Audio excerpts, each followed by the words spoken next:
The heaviness of being successful was replaced by the lightness of being a beginner again, less sure about everything.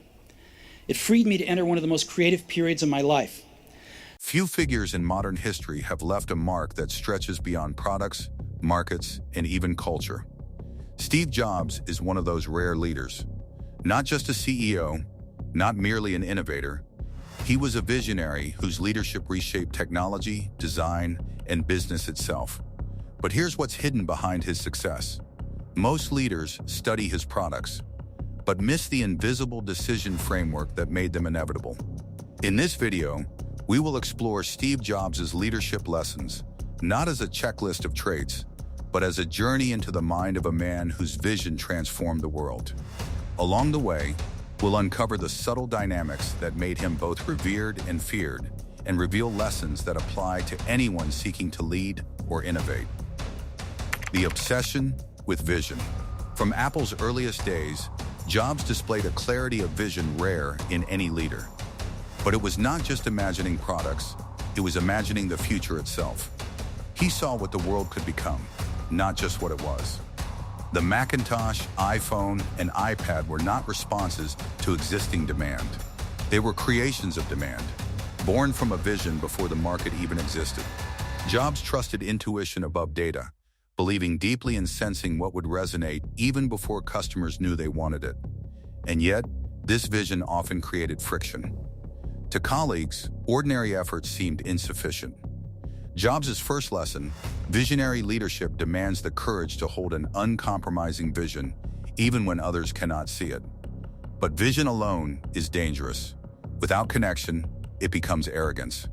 Jobs mastered the art of translating vision into action, compelling others to step toward it despite doubt. Later, we'll examine how he did this in ways both unconventional and controversial. Your work is going to fill a large part of your life, and the only way to be truly satisfied is to do what you believe is great work.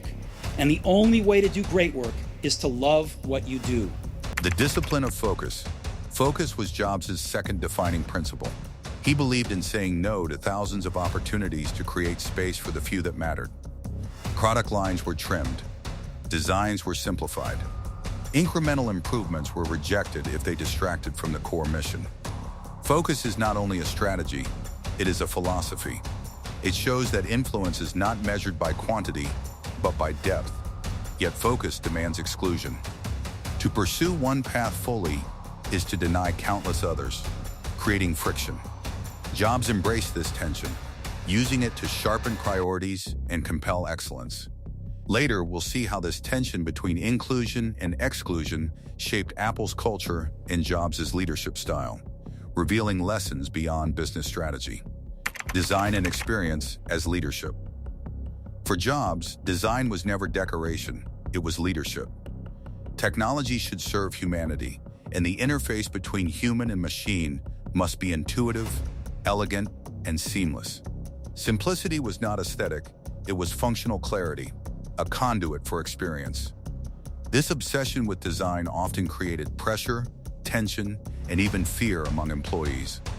But it also inspired extraordinary performance. Leadership, at its highest level, is not comfort, it is creating conditions where potential stretches to the limits without breaking. Jobs mastered this delicate balance, though always at the edge of intensity. The power of storytelling. Jobs understood that people do not buy products, they buy narratives. Every launch, keynote, and announcement was a story crafted to guide perception, elicit emotion, and inspire action. Influence, he showed, is not authority alone, but the ability to shape understanding and alignment. Yet storytelling without substance is empty. Jobs ensured his narrative was always grounded in excellence. The lesson: leadership is the alignment of vision, story, and execution. Later, we'll examine how this alignment transformed Apple from a company into a cultural phenomenon.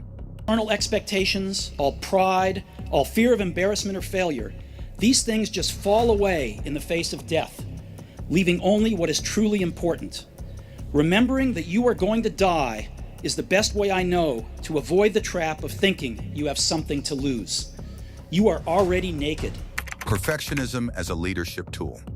Perfectionism is often seen as a flaw, but for Jobs, it was a principle. Every detail mattered, from fonts to icon curves to product interactions.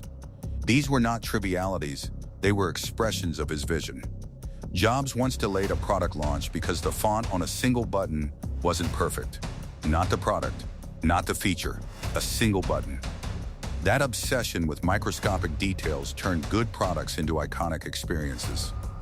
Leadership, he demonstrated, is a series of decisions, sometimes microscopic, that accumulate into culture, experience, and legacy. Perfectionism carries risks. It can frustrate, alienate, and exhaust. Jobs lived in this tension constantly. The lesson, uncompromising standards, when channeled wisely, elevate teams and outcomes, but they demand careful balance, embracing failure and risk. Few leaders embody resilience as Jobs did. After being ousted from Apple in 1985, he founded NXT, acquired Pixar, and returned to Apple to reshape it entirely. Failure was not an endpoint, it was a catalyst for learning, refinement, and vision. Here is a crucial insight. Failure, when approached with reflection and courage, becomes a teacher. Risk, combined with clarity of vision, transforms uncertainty into opportunity. Jobs' life shows that courage is inseparable from the unknown. Control versus delegation. Jobs was controlling, yet knew the necessity of extraordinary teams. He demanded excellence but could not compromise the creative core of his vision. This friction forced collaborators to grow, adapt, and achieve what might have seemed impossible. Leadership often requires this tension, enabling creativity while maintaining standards. Jobs walked this line daily, showing that mastery is about sculpting an environment, not merely directing it. Presence as influence. Perhaps Jobs' most intangible lesson was presence. Leadership is embodied, not spoken. Jobs made vision palpable. Every product, presentation, and interaction carried his energy, commitment, and focus. This presence inspired alignment not through authority, but through conviction. Yet sustaining presence requires discipline and emotional resilience. It is a negotiation between inner vision and external reality, a challenge that every leader must navigate. Integration of innovation and humanity. Jobs did not innovate for novelty. He integrated technology with human experience, aesthetics with functionality, vision with execution. Leadership, at its core, is the orchestration of potential, uniting vision, team, product, and culture into a coherent whole. This integration is archetypal. Leaders do not merely manage, they shape futures that others eventually recognize as inevitable. The tension between genius and obsession, inspiration and discipline is unavoidable, and Jobs embraced it fully. Lessons for today. Steve Jobs' leadership teaches principles that are timeless: vision, focus, design, storytelling, discipline, resilience, and presence. But the deepest lesson may be this: leadership requires inhabiting the tension between what is and what could be, between imagination and reality, between internal clarity and external demand. It is uncomfortable. It is challenging. It is not replicable through formulas. And yet understanding it gives a glimpse into what it means to change the world, not just through products, but through presence, perception, and courage. Jobs demanded perfection, focus, and vision from others. But the question remains, what would it mean to cultivate that depth in your own life? How can you balance inner vision with the demands of the world? Relevance to you. These lessons are not abstract. They shape how we work, create, and lead today. Vision without focus becomes distraction. Storytelling without substance becomes illusion. Intensity without grounding becomes burnout. Jobs' genius was in mastering these paradoxes and teaching us, through example, the delicate art of transformative leadership. The questions for you are, will you say no to 9 good ideas to make one great one real? Will you obsess over details others call trivial?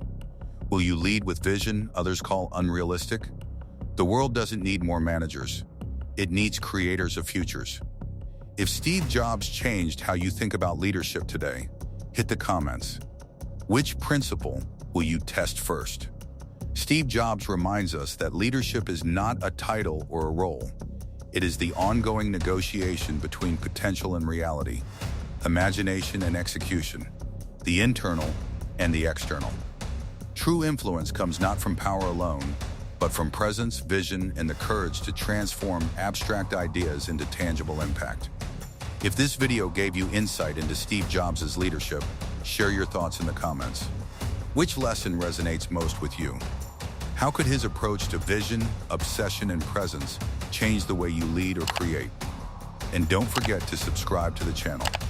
In the next video, we'll explore another extraordinary figure whose personal struggles fueled revolutionary leadership, a continuation that may reveal the missing keys to applying these lessons in your own journey.